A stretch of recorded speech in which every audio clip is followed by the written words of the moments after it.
expertos del mercado de deuda. Les presento directamente a quienes estarán a cargo de S&P, Standard & Poor's, José Kobayashi Durant, un fuerte aplauso por favor para recibirlos. También de Scotia, Isabel Collado Ibarreche, de Invex, David Rosenbaum Moar, y de BBVA, en ambos casos, Luis Madero Vizcaya y Gonzalo Mañón Suárez, quien es nuestro moderador. Y con esto comenzamos. Gracias. Perfecto, pues muy buenas tardes a todos y muchísimas gracias a la MIB por la organización de este evento y por hacer esto posible. Bueno, pues sin más, yo creo que en temas de deuda hay mucho que comentar en este país, hay muchos temas interesantes.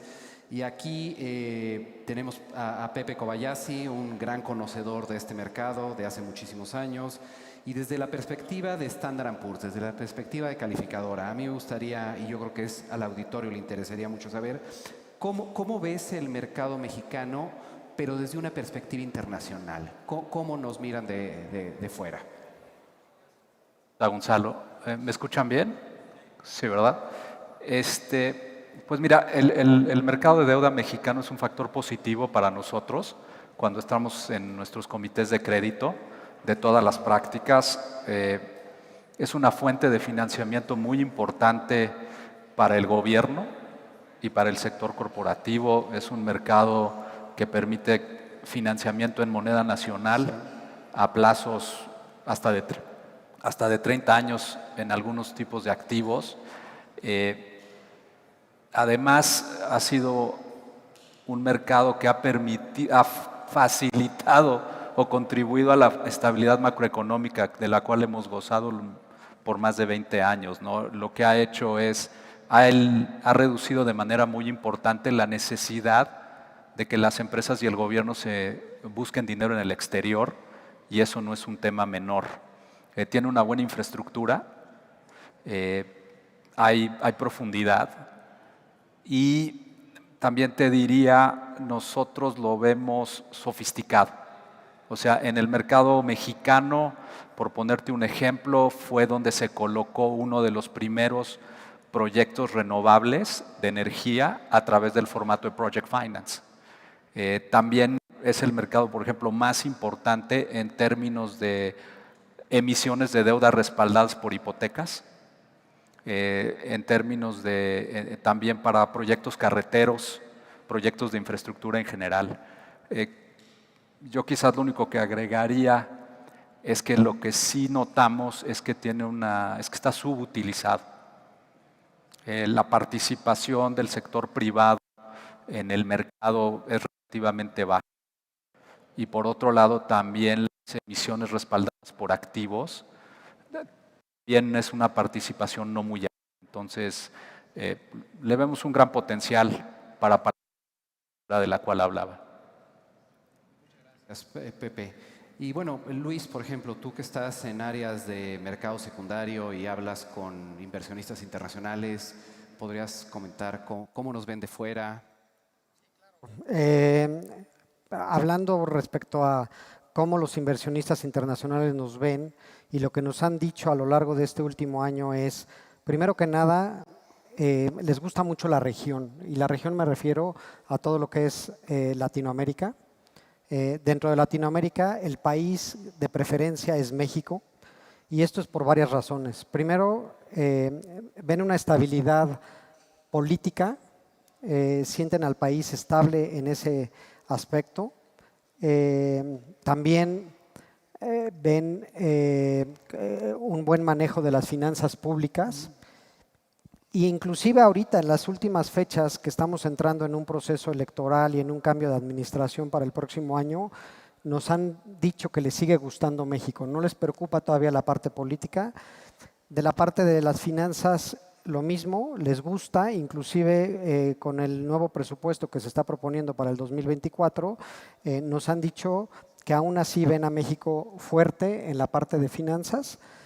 y les encanta la relación comercial que hay con Estados Unidos y el tema del nearshoring. Eso piensan que va a traer muchísima inversión al país y va a haber muchísimas oportunidades por parte de ellos como extranjeros para invertir e invertir en el mercado de bonos corporativos. Entonces, pues sin duda nos siguen viendo muy fuertes, ¿no? Y creo que van a venir muchos flujos en el futuro dado esto. Muy bien, Luis. Pues Pepe, un poquito continuando con el tema de calidad crediticia y tú que estás en el negocio de calificaciones crediticias. En general, ¿podrías comentar cuál es la visión sobre emisores mexicanos? Altas, bajas, si pudiese ser un recuento de lo que estás viendo. Gonzalo, la calidad crediticia de los emisores en México es alta. Si tú te fijas, hay una concentración muy importante de calificaciones en las categorías, en nuestro caso de MX AAA y MX AA, que son las que correlacionan con el grado de inversión internacional. ¿Esto en qué se ha reflejado? Tienes un comportamiento de las calificaciones muy estables. Realmente desde la pandemia ha habido pocas bajas de calificación, con sus notadas excepciones. Y eso es, yo creo que positivo y es una característica de los últimos 10 años. Ahora, creo que eso también, ahora que vamos a hablar de retos, también te deja ver una realidad del mercado, y es que es un mercado donde principalmente se financian el gobierno, sus entidades relacionadas y los blue chips de México y algunas entidades transnacionales que tienen la garantía de sus casas matrices fuera del país. Lo que no vemos en México no se ha desarrollado un mercado de high yield, que también deja ver que las empresas medianas y pequeñas participan un poco en este mercado. Y ese creo que es uno de los, digamos, tenemos buena calidad crediticia, pero también te habla la penetración, del potencial en la penetración que tiene este mercado. Claro, claro. Pues Pepe, pues una última pregunta para ti. Preocupaciones de México. ¿Cuáles pensarías tú que son las principales preocupaciones de cara un poquito a 24? ¿Y qué nos podrías comentar de perspectivas? Pues mira, creo que como se mencionaba hace unos minutos, creo que la prudencia en la parte fiscal, la prudencia en el manejo de las variables macro, el potencial del nearshoring lo compartimos. Quizás el tema de preocupación más importante para nosotros en el largo plazo es la falta de crecimiento económico. O sea, este año pensamos que México va a crecer alrededor del 3%, pero en el largo plazo vemos un crecimiento menor al 2%. Entonces, sí gozamos de una estabilidad que no debemos de menospreciar, pero la falta de crecimiento, o sea, una tasa de crecimiento menor al 5% para un país que tiene las necesidades de inversión y las necesidades de creación de empleo que tiene México, nos parece que es poco, y ese pensamos que esa es nuestra mayor preocupación de largo plazo, Gonzalo. En el corto, creo que lo que nosotros platicamos en el comité es que esperamos que el manejo de las finanzas públicas, el compromiso con el libre comercio con Estados Unidos y la independencia del Banco de México se mantengan bajo cualquier escenario. Muy bien, Pepe, pues muchas gracias. Pues el siguiente tema tiene que ver con el mercado local. El mercado local, como vieron ayer por comentarios de Banco de México, de la Secretaría de Hacienda, de la propia CNBB, es un mercado vital para México, tener un desarrollo donde las empresas localmente se pueda financiar. Y aquí, Isabel, me gustaría preguntarte en un contexto histórico, ¿cómo has visto el mercado local en los últimos años? ¿Qué nos podrías comentar? Sí, ahí yo un poco comentaría que se mantiene constantemente activo. En el pasado, en pandemia, yo creo que fue el periodo más largo en donde estuvo cerrado alrededor de 4 meses, reabriendo para la segunda mitad del 2020, y a partir de ahí hemos estado en constante actividad. El año pasado fue un año récord, se emitieron 315,000 millones de pesos y este año vamos hacia allá. Lo que se ha emitido al día de hoy es alrededor de 260,000 millones de pesos, que si lo comparo con la misma fecha del año pasado es un crecimiento alrededor del 20%. Y sumando un poco las transacciones públicas que están formadas para ejecutarse este año, nos estaría llevando un monto aproximado de 335,000 millones al día de hoy. Y eso volveríamos a cerrar con un año récord de este año, ¿no? Eso hablando un poco en términos de monto, pero también creo que es importante mencionar el volumen de emisiones. Normalmente en promedio al año se hacen alrededor de 110 transacciones. Este año llevamos casi 90 emisiones ejecutadas y se espera que esto siga creciendo para llegar a este número de alrededor de 110, un poquito más, ¿no? Un poco en términos generales, el mercado está enfocado en diferentes emisiones, puede ser en formatos flotantes, fijas y emisiones en tasa real. Básicamente yo les diría que este año, en específico, las emisiones flotantes representan alrededor del 60% del volumen emitido, las fijas alrededor del 37% y el restante son en emisiones reales, ¿no? Y poniéndolo en panorama contra lo que hay hoy en día vigente de emisiones en el mercado, los volúmenes son bastante parecidos. En las emisiones en tasa fija es alrededor del 50% de lo que hay hoy en el mercado, las flotantes un 30% y el resto en emisiones en tasa real, ¿no? Perfecto. Pues ayer en los ponentes, por ejemplo, Alejandro Aguilar y varios más hablaban de inversionistas y hablaban de apetitos y tal. Y también se hablaba, el propio Álvaro hablaba de la creación de los fondos de cobertura, de los famosos hedge funds y de incluir nuevos inversionistas en México, lo cual sería fantástico de cara al futuro. Pero en el contexto actual, Isabel, si nos podrías decir este mercado local, el cual está creciendo y va muy bien, ¿quiénes en general son los compradores y qué los motivan a estar comprando estos bonos locales? Sí, claro. Los principales inversionistas el día de hoy en el mercado local yo los separaría en tres grandes grupos: los fondos de inversión, las aseguradoras y las afores. Englobando los tres, tienen hoy en día aproximadamente de activos en administración alrededor de 530 billones de dólares. Es un monto sumamente relevante y son los principales jugadores del mercado de deuda.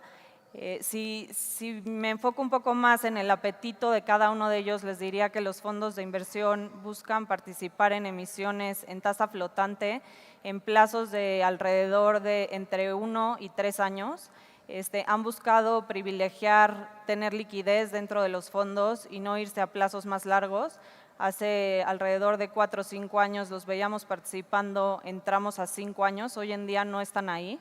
Diría que los fondos se quedan en un plazo de alrededor de hasta 3 años la mayoría. De ahí me voy con las aseguradoras que están un poco enfocadas en la parte mediana de la curva, de 5 o 7 años aproximadamente. Y de ahí las afores con ahora sí que activos en administración sumamente grandes, enfocadas en plazos más largos, pero también participando en tasas fijas alrededor de 5, 7, 10 años, mayormente enfocadas en 7 y 10, ¿no? Y un poco aquí creo que también importante comentar, ligado un poco a lo que platicaba Pepe, el tema del interés de los inversionistas en calificaciones de riesgo alto. Les diría que lo que va del año, alrededor del 93% de las emisiones están calificadas AAA. En el rango de las dobles A es alrededor de un 5% y como decía Pepe, ¿no? Los high yields en México prácticamente no hay. Y si lo comparamos contra qué hay vigente en el mercado, esos números, les diría que alrededor del 85% de las transacciones hoy en día están calificadas con AAA y un 10% en el rango de las As. Perfecto, Isabel, pues muchas gracias. Y un poco la pregunta la ligo con temas que se hablaron ayer. ¿Cómo verías el mercado de cara a siguientes años en cuanto a volúmenes, en cuanto a ventanas de oportunidad? Y lo ligo al tema ASG. Ayer se habló mucho de tema ASG. ¿Qué pensarías tú del mercado ASG de bonos en México? ¿Está creciendo, decreciendo? ¿Escuchó? Ahí. Creo que es un mercado que llegó para quedarse. Arrancó en México en 2016, se emitieron 3,000 millones etiquetados en un bono verde y de ahí a la fecha el crecimiento ha sido exponencial.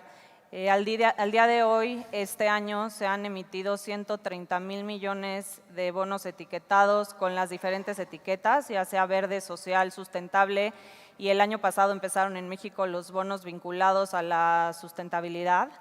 Estos 130,000 millones de pesos que se han emitido etiquetados representan el 50% de las emisiones que van a lo largo del año. Y el crecimiento de estos bonos etiquetados contra el año pasado es de un 88%. Entonces, como les comentaba, creo que el crecimiento es exponencial. Creo que lo vamos a seguir viendo de esta manera. Al día de hoy, el 80% de lo que hay etiquetado en el mercado, de alguna u otra forma ESG, está representado por únicamente 15 emisores. Creo que hay y es un gran reto el traer a más emisores a la mesa, donde le muestren a los inversionistas qué están haciendo internamente en relación a todo lo que es ESG, ¿no? Tanto ambiental, social y la parte de gobernanza que muchas veces se deja un poco de lado y se ha comentado en otros paneles, que es sumamente relevante y el inversionista le está poniendo mucho foco a pues, las calificaciones que reciben los emisores al respecto y qué se está haciendo, ¿no? Sí. Bueno, y en ese sentido yo creo que sería muy bueno en temas de ASG tener una opinión, David, del lado del inversionista, cómo el inversionista, todos estos bonos temáticos que han salido, qué opinión hay. Perfecto, muchas gracias, Gonzalo. Bueno, pues lo que hemos estado viendo en lo que es ASG, pues hemos estado concentrando un poco más las inversiones ahí, pero pues quiero enfocarme un poquito más en lo que es el gobierno corporativo. Vemos que la situación ambiental y también el detalle social pues se ha estado apoyando mucho. Yo creo que esos son unos temas un poco más externos.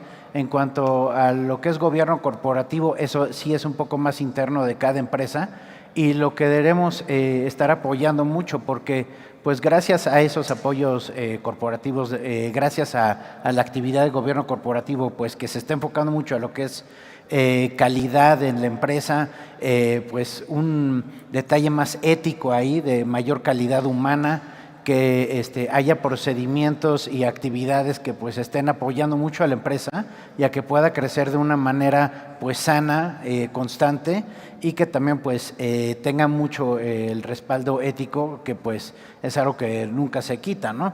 Por ejemplo, quiero dar un ejemplo que es Bimbo. Por ejemplo, hace unos años pues decía Lorenzo Servitje que pues era mejor hacer manuales, hacer muchos contenidos para estar apoyando a las empresas y que pues se guiaran por algo que pudiese apoyarlas mejor desde un punto de vista ético, ¿no? Entonces pues algunos de sus socios no se lo acreditaban mucho, le decían que tenía manualitis, ¿no?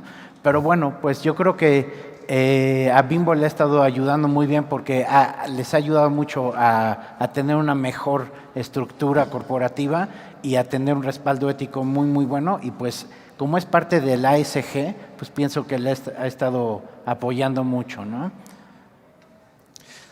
Muchas gracias, David. Y Luis, en cuanto a mercado secundario y también relacionado a bonos ASG, ¿qué pensarías tú? ¿Qué te dicen los inversionistas que compran estos bonos? ¿Si has visto diferencias de precios? Si nos podrías platicar cómo lo ven. Sí, a ver, sobre todo para los inversionistas extranjeros esto se ha vuelto sumamente relevante, sobre todo para los europeos.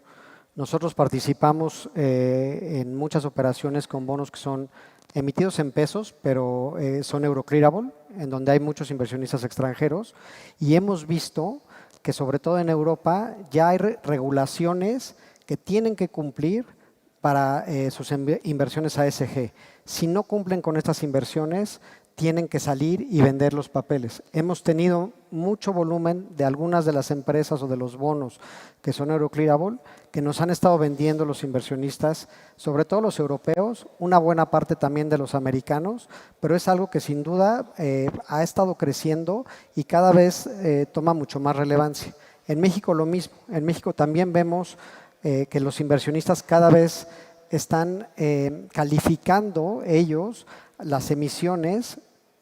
Si no tienen una etiqueta ESG, califican al emisor como tal y muchas veces no compran esa emisión, no porque tenga o no la etiqueta, sino porque la calificación que obtuvieron para ese emisor no fue satisfactoria. Sí hemos visto una mejora en los spreads para los emisores ASG, pero creo que en parte es precisamente por estas regulaciones que se han estado implementando, donde los inversionistas necesitan comprar bonos etiquetados y por esa misma razón han demandado mucho más de este papel y han hecho que con tal de llevarse el papel, pues comprarlo a niveles quizá más apretados. Aquí solamente me gustaría hacer una aclaración. ASG no significa que estás hecho a prueba de balas y de que no tienes la posibilidad de caer en una baja de calificación o inclusive en un concurso mercantil, ¿no? Ya tuvimos un caso de alguna empresa que le pasó esto en el mercado mexicano. Sí, sin duda, y sobre todo en los mercados desarrollados, hay estadísticas que dicen que las empresas que cumplen con los parámetros ASG les va a ir mejor en el largo plazo. No quiere decir que están exentas de que si viene un shock en la economía o algún problema grande les pueda afectar y los pueda llevar a un concurso mercantil. Lo mismo para los inversionistas, es bien importante que confíen también en que estas emisiones ASG tienen auditores, lo voy a llamar así, auditores externos, que están supervisando que la empresa cumpla con los parámetros de ASG a los que se comprometió. También ya tuvimos un caso de una aerolínea que emitió un bono que por alguna razón no pudo cumplir y tuvo que pagar extra en el cupón, dado que pues no cumplió, pero estaba el auditor supervisando y viendo que se cumplieran con esos parámetros, ¿no? Muchas gracias, Luis. Pues sin duda, el tema ESG muy importante para inversionistas y evidentemente emisores mexicanos. Pues cambiando un poquito de tema, y para los que están tal vez un poco menos familiarizados con los temas de deuda, existe en el país el tema de evaluadores de precios, que son básicamente los que evalúan universalmente, digamos, los spreads o los precios de los bonos, ¿no? Y en ese sentido, David, si nos pudieras comentar qué opinión tienes en general de proveedores de precios, papeles privados, curvas de banca de desarrollo, que últimamente se han vuelto un poco benchmark para nuestros mercados. ¿Y qué opinión tendrías? Pues mira, Gonzalo, mi opinión es que en un principio pues estaba bien, la situación estaba corriendo de lo más normal.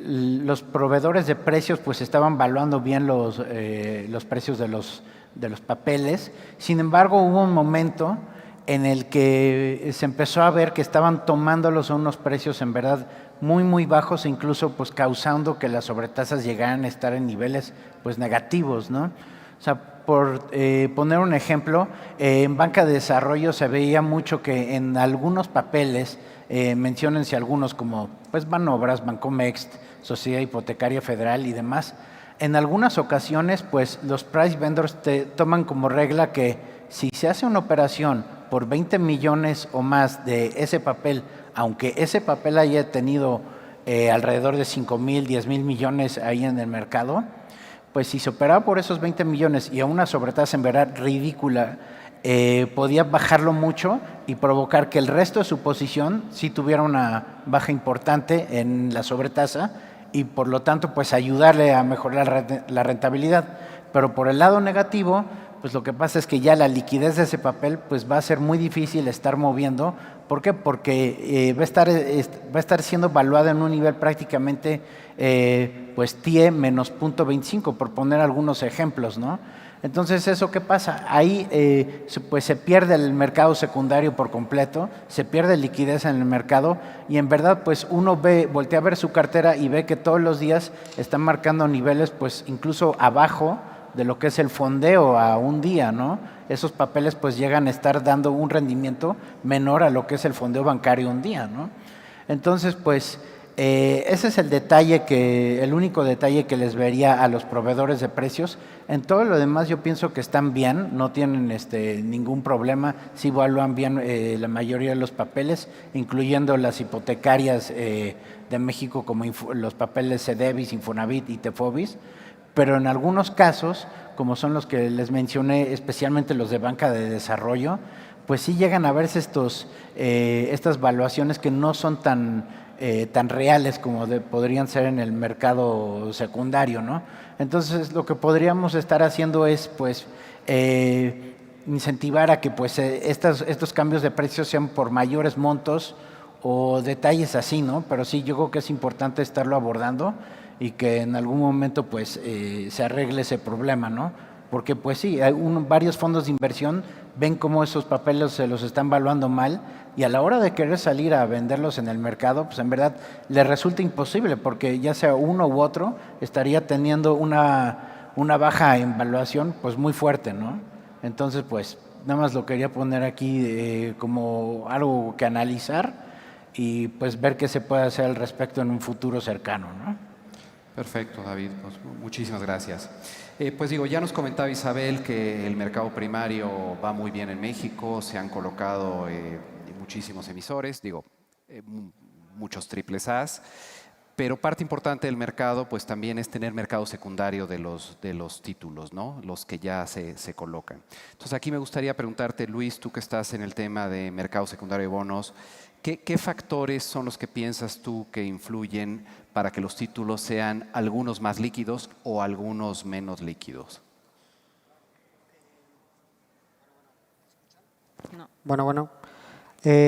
A ver, antes que nada me gustaría comentar que, al menos desde mi punto de vista, el mercado de crédito o de bonos corporativos es un mercado mucho más líquido o bursátil de la percepción que tiene el mercado.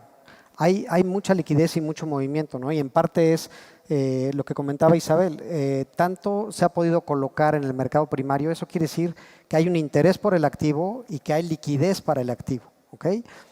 ¿Qué hace que los bonos sean más bursátiles, no tanto líquidos? Porque liquidez hay, interés por comprar muchos nombres hay, lo que no hay es conseguir el papel en el mercado muchas de las veces.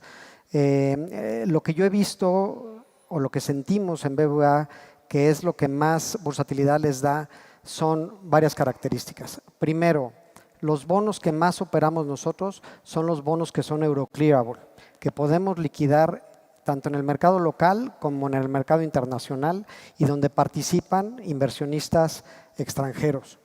Dentro de esto también influye muchísimo el tamaño de las emisiones. Si las emisiones son muy grandes, se mueven muchísimo. Quizá para muchos de los de aquí no saben que Pemex es lo que más operamos, es lo que más se mueve, lo que más se compra y se vende de los bonos en pesos en el mundo. Y esto es porque sus emisiones son de alrededor de 50,000 millones de outstanding y en los cuales están participando muchos tipos de inversionistas, desde hedge funds, real money accounts, en el mercado local. Todos los inversionistas creo que han participado o están participando actualmente en Pemex, por lo tanto siempre hay movimiento en estos bonos. América Móvil, por ejemplo, lo mismo, ¿no? Son emisiones bastante grandes, de alrededor de 20,000 millones de pesos y inclusive en las últimas emisiones que hizo este emisor, nos propuso a los colocadores que fuéramos también market makers. Eso ayuda muchísimo a estar dándole bursatilidad y liquidez al mercado, ¿no? Entonces, este tipo de cosas influyen para poder comprar y vender. Ahora, los bonos que no son Euroclearable también se mueven, también hay forma de comprar y de vender estos bonos. Nosotros, o bueno, en general lo que he visto, las mesas de trading por políticas, pues son de trading y significa comprar y vender, estarle dando rotación a las posiciones. Nosotros, cualquier bono que compramos, lo tenemos que vender en un plazo máximo de 6 meses. No nos lo podemos quedar a vencimiento. Y no hemos tenido, en general, nunca alguna falla con nuestra área de riesgos de que no podamos salir de alguna de las posiciones que compramos.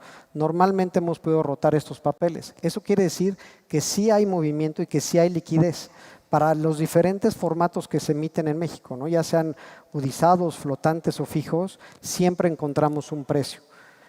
Hay otros factores que creo que se pueden mejorar, que ayudarían muchísimo a la versatilidad, pero bueno, aquí nos podríamos pasar varias horas platicando de qué es lo que se puede mejorar y cambiar, pero sin duda el mercado está haciendo un gran esfuerzo por cambiar y ser un mercado mucho más desarrollado, ¿no?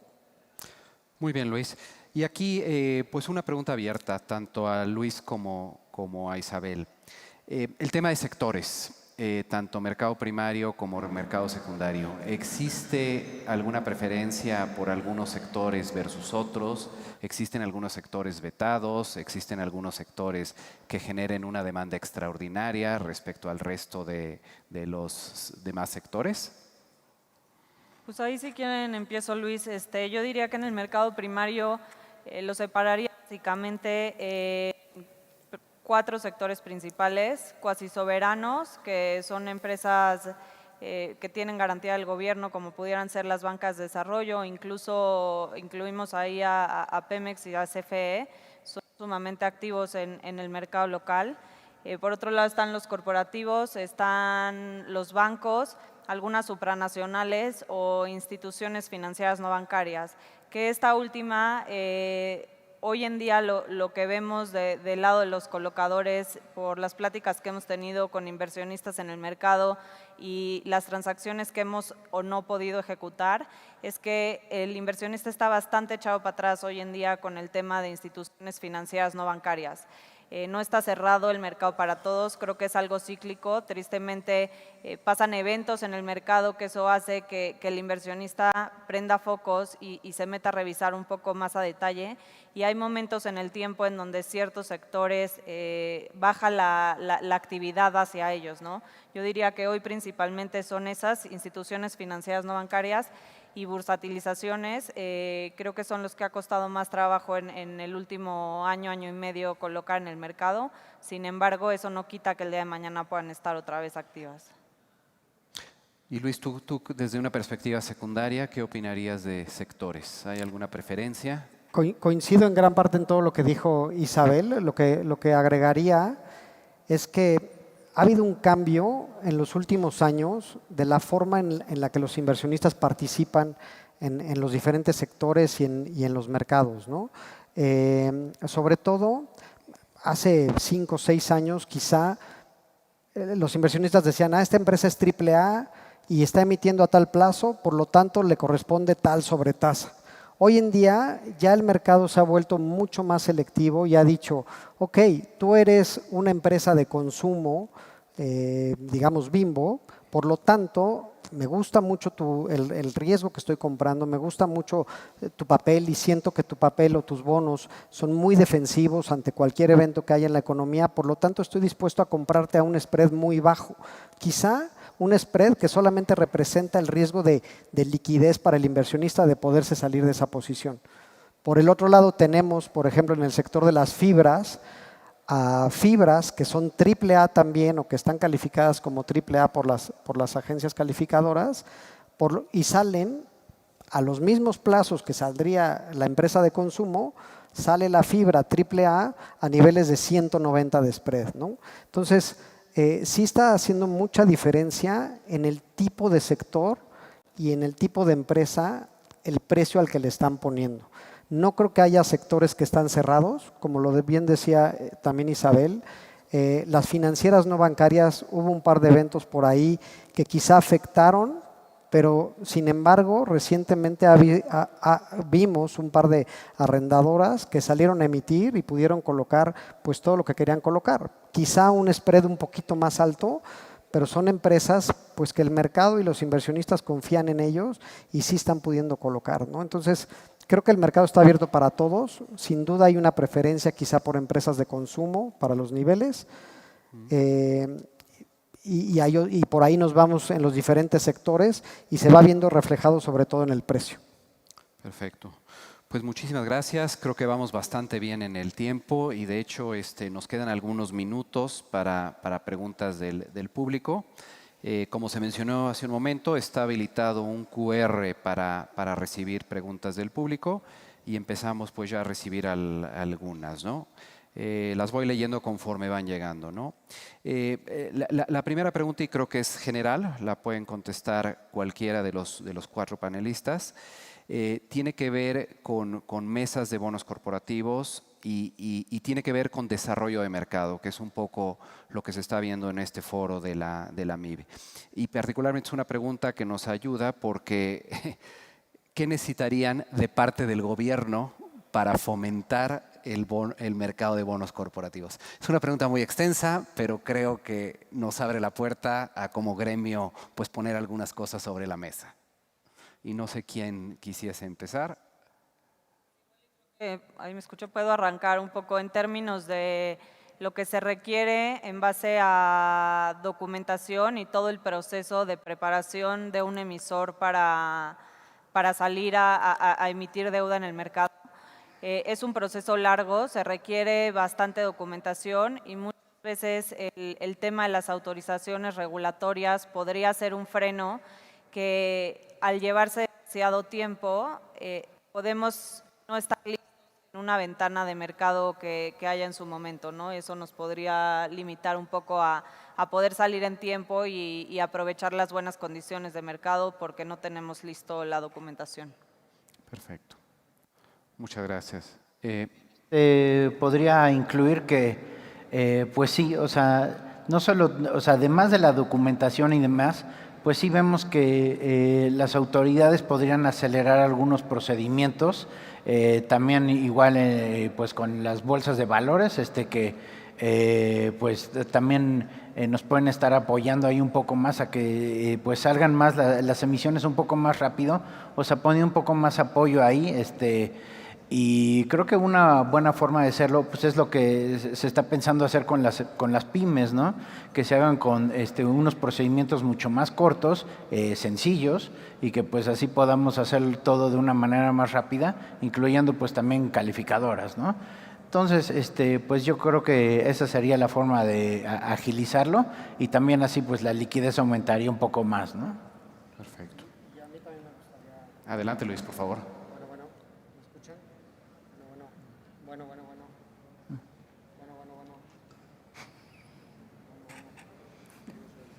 No.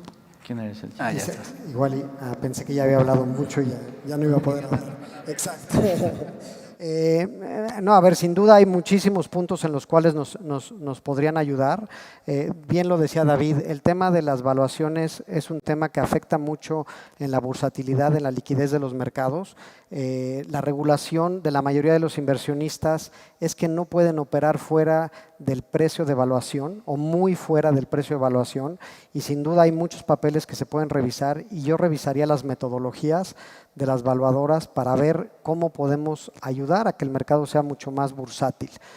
Por un lado. Por otro lado, hace también a algunos años había muchos más participantes del lado de instituciones financieras, llámese casas de bolsa y bancos, que tenían mesas de trading de bonos corporativas. Muchas de esas mesas ya no están y algunas de las razones que nos han dado cuando platicamos con los que antes hacían trading en estas mesas es que el consumo de capital y el consumo de liquidez en sus índices les pega muy fuerte, ¿no? Entonces ver la forma de volver a incentivar en el mercado y quizá es un tema difícil y no lo domino al 100%, pero ver la forma de que estos índices de capital que les consume quizás sean menores para ciertos emisores y que empiecen a participar más por ahí, ¿no? Y me podría seguir con muchos otros temas, pero creo que son los más importantes por el momento. Buenísimo. Bueno, una pregunta más, y de hecho esta y otra. ¿Existe restricción regulatoria para fondos de inversión para comprar instrumentos de renta fija de las entidades del mismo grupo? Y la pregunta es, con la finalidad de desarrollar el mercado mexicano, ¿valdría la pena buscar modificar esto? En pocas palabras, que entidades financieras pudiesen comprar su mismo papel.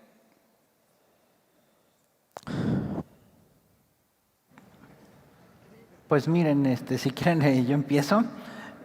Yo creo que sí podríamos hacer una regulación en que haya más papel secundario ahí también, o sea, que sí se pudiesen hacer movimientos incluso dentro del fondo de inversión con instrumentos de esa misma emisora, especialmente cuando es la holding, podría ser una opción.